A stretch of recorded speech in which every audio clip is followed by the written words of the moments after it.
I am Saiisme, and you are now tuned in to my Bible study class.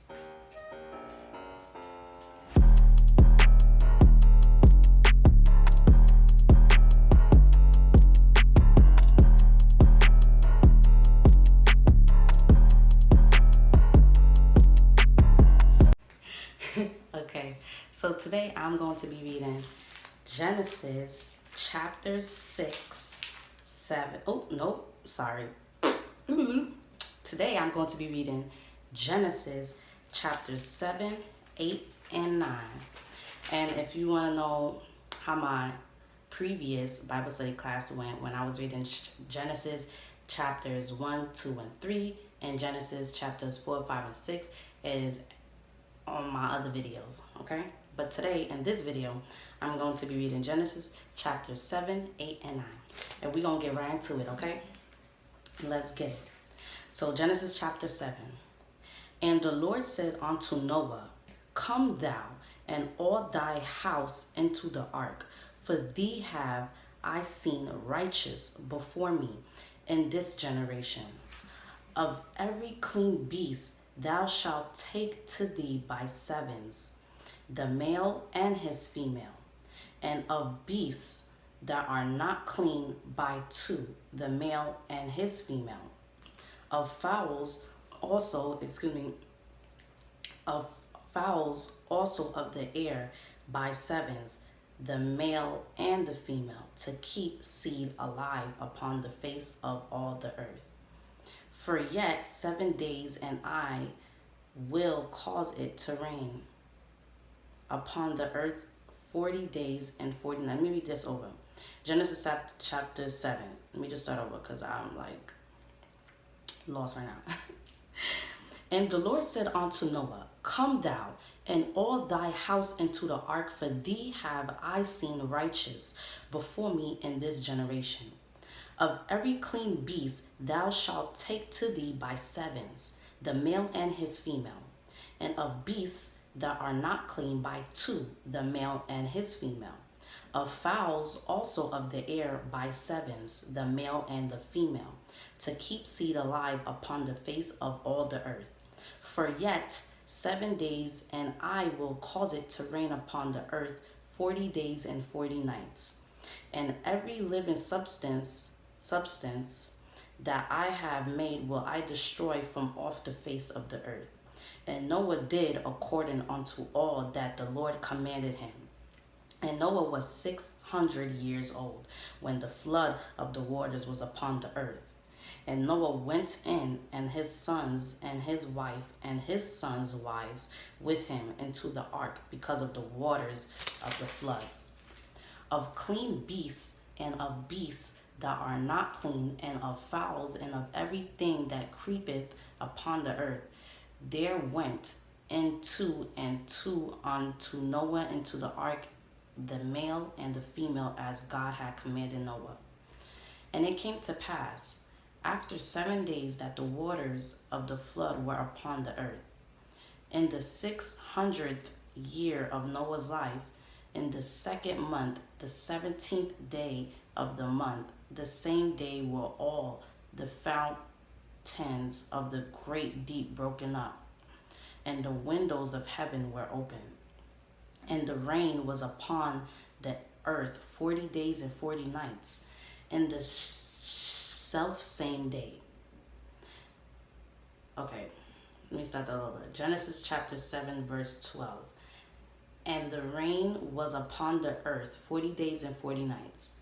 In the self same day entered Noah and Shem and Ham and Japheth, the sons of Noah, and Noah's wife, and the 3 wives of his sons with them into the ark.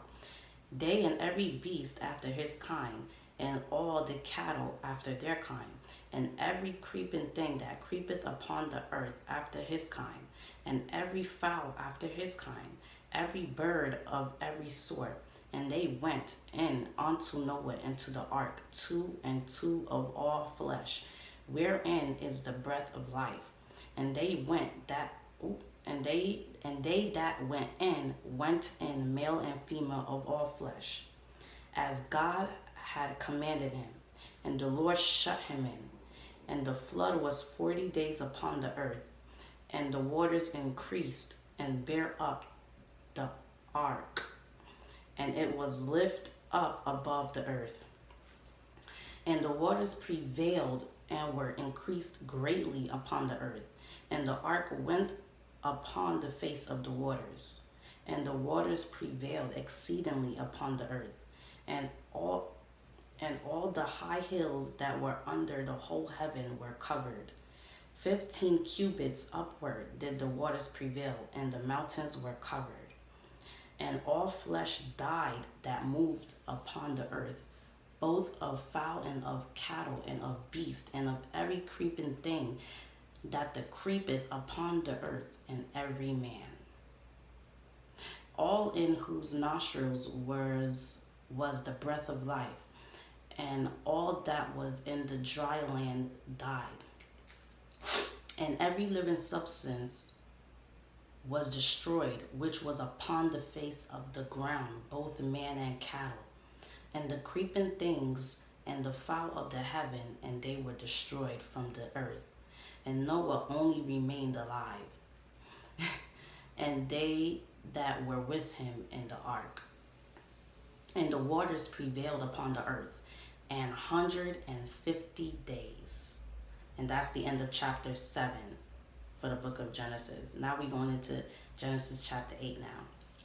And God remembered Noah and every living thing and all the cattle that was with him in the ark. And God made a wind to pass over the earth, and the waters assuaged. Okay, read that over. Genesis chapter 8. And God remembered Noah and every living thing and all the cattle that was with him in the ark. And God made a wind to pass over the earth, and the waters assuaged.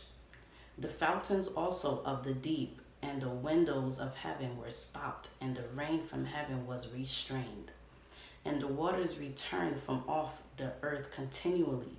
And after the end of the 150 days, the waters were abated. Forgive me if I'm saying that wrong. And the ark rested in the 7th month, on the 17th day of the month, upon the mountains of Ararat. And the waters decreased continually until the 10th month. In the 10th month, on the first day of the month, were the tops of the mountains seen.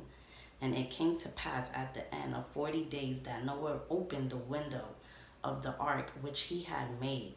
And he sent forth a raven, which went forth to and fro until the waters were dried up from off the earth. Also he sent forth a dove from him, to see if the waters abated from off the face of the ground. But the dove found no rest for the sole of her foot, and she returned. Let me read it again. I'm confused. Genesis chapter 8, verse 8. We'll go back. Also he sent forth a dove from him to see if the waters were abated from off the face of the ground. But the dove found no rest for the sole of her feet, and she returned unto him into the ark. For the waters were on the face of the whole earth. Then he put forth his hand and took her and pulled her in unto him into the ark. He stayed yet, I think I said that, other 7 days. And again he sent forth the dove out of the ark. And the dove came into him in the evening, and lo, in her mouth was an olive leaf plucked off. So Noah knew that the waters were abated from off the earth. And he stayed yet other 7 days, and sent forth the dove, which returned not again unto him. Me again with this rubber nose thing. Not again. Genesis chapter 8, verse 12. And he stayed yet other 7 days, and sent forth the dove, which returned not again unto him any more. And it came to pass in the 601st year, in the first month, the first day of the month, the waters were dried up from off the earth, And Noah removed the covering of the ark and looked, and behold, the face of the ground was dry. And in the second month, on the 7th and 20th day of the month, was the earth dry. And God spake unto Noah, saying, Go forth of the ark, thou and thy wife, and thy sons' wives with thee. Bring forth with thee every living thing that is with thee of all flesh, both of fowl and of cattle, and of every creeping thing that creepeth upon the earth, that they may breed abundantly in the earth, and be fruitful and multiply upon the earth. And Noah went forth, and his sons, and his wife, and his sons' wives with him. Every beast, every creeping thing, and every fowl, and whatsoever creepeth upon the earth after their kinds, went forth out of the ark. And Noah builded an altar unto the Lord, and took every clean beast, and of every clean fowl, and offered burnt offerings on the altar. And the Lord smelled a sweet savor, and the Lord said in his heart, I will not again curse the ground any more for man's sake, for the imagination of man's heart is evil from his youth. Neither will I again smite any more everything living as I have done, while the earth remaineth seed time and harvest, and cold and heat, and summer and winter, and day and night shall not cease. And that is the end of Genesis chapter 8. Now I'm going to be reading Genesis chapter 9 until the end, and I'll be reading Genesis chapter 10, 11, and 12 tomorrow. So now let's start Genesis chapter 9. And God blessed Noah and his sons, and said unto them, Be fruitful and multiply, and replenish the earth. And the fear of you and the dread of you shall be upon every beast of the earth, and upon every fowl of the air, upon all that moveth upon the earth, and upon all the fishes of the sea. Into your hand are they delivered. Every moving thing that liveth shall be meat for you. I given you all things, but flesh with the life thereof, which is the blood thereof, shall ye not eat. Okay. And surely your blood of your lives will I require. At the hand of every beast will I require it. And at the hand of man, at the hand of every man's brother, will I require the life of man. So let's go back. Because I know when I read at the beginning of Genesis, he just said everything that was, of herbs, that would be considered our meat. Forgive me if I'm wrong. That would be our meat. Anything that's herb-like, I don't know if I'm saying it wrong. But basically, it just said here that every moving thing that liveth shall be meat for you. Even as the green herb have I given you all things. So, okay. But flesh with the life thereof, which is the blood thereof, shall ye not eat. I'm guessing it means like anything that bleeds, you should not eat. And here we are eating ground beef and stuff, but I digress. Lord help me. I need like a vegan chef. If I ever become like wealthy enough, I want a vegan chef, because I've tried going vegan, or at least eating the right way of life, and it's so hard when all you accustomed to is eating meat. You know what I'm saying? So I digress though, but hopefully Lord can bless me with a vegan chef, or help me to learn how to cook vegan like, or something like that. But let's get it. So Genesis chapter 9 verse 4. But flesh with the life thereof, which is the blood thereof, shall ye not eat.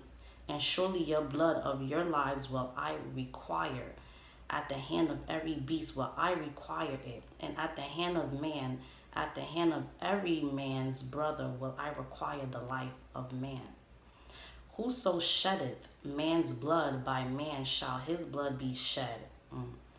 For For in the image of God made he man. And you be ye fruitful and multiply, bring forth abundantly in the earth, and multiply therein. And God spake unto Noah and to his sons with him, saying, And I, behold, I establish my covenant with you, and with your seed after you, and with every living creature that is with you, of the fowl of the cattle, and of every beast of the earth with you, from all that go out of the ark to every beast of the earth. And I will establish my covenant with you. Neither shall all flesh be cut off any more by the waters of a flood, neither shall there any more be a flood to destroy the earth. And God said, This is the token of the covenant which I make between me and you and every living creature that is with you for perpetual, generations. Let me read that again. Genesis chapter 9, verse 12. And God said, This is the token of the covenant which I make between me and you and every living creature that is with you for perpetual generations. I do set my bow in the cloud, and it shall be for a token of a covenant between me and the earth. And it shall come to pass, when I bring a cloud over the earth, that the bow shall be seen in the cloud. Talk about a rainbow? Bow. And I will remember my covenant, which is between me and you and every living creature of all flesh. And the waters shall no more become a flood to destroy all flesh. And the bow shall be in the cloud, and I will look upon it, that I remember the everlasting covenant between God and every living creature of all flesh that is upon the earth. And God said unto Noah, This is the token of the covenant which I have established between me and all flesh that is upon the earth. And the sons of Noah that went forth of the ark were Shem and Ham and Japheth. And Ham is the father of Canaan. These are the three sons of Noah, and of them was the whole earth overpopulated. And Noah began to be an husbandman, and he planted a vineyard, and he drank of the wine and was drunken, and he was uncovered within his tent. And Ham, the father of Canaan, saw the nakedness of his father and told his two brethren without. And Shem and Japheth took a garment and laid it upon both their shoulders, and went backward and covered the nakedness of their father. God bless them. And their faces were backward, and they saw not their father's nakedness. And Noah awoke from his wine, and knew what his younger son had done unto him. And he said, Cursed be Canaan, a servant of servants shall he be unto his brethren. And he said, Blessed be the Lord, God of Shem, and Canaan shall be his servant. God shall enlarge Japheth, and he shall dwell in the tents of Shem, and Canaan shall be his servant. And Noah lived after the flood 350 years, and all the days of Noah were 950 years, and he died. Aw, Noah finally died. But that is the end of Genesis chapter 9. And I'm going to be reading Genesis chapter 10, 11, 12 tomorrow. And that's the end of Genesis chapters 7, 8, and 9 today. Alright, so that's it. Wow, what a chapter. But yeah, so I'll be starting Genesis chapter 10, 11, and 12 tomorrow. And if you have been staying and watching this video for this long, thank you. I appreciate it. Not only is this class to encourage me to get more into the Bible, it's for all those who would love to as well. Maybe you get a better understanding from me. Maybe you don't. Maybe it would encourage you to have your own Bible study time if you don't really understand how I'm reading it. But that's it, and that's all. So thanks again for watching. Peace. Bye.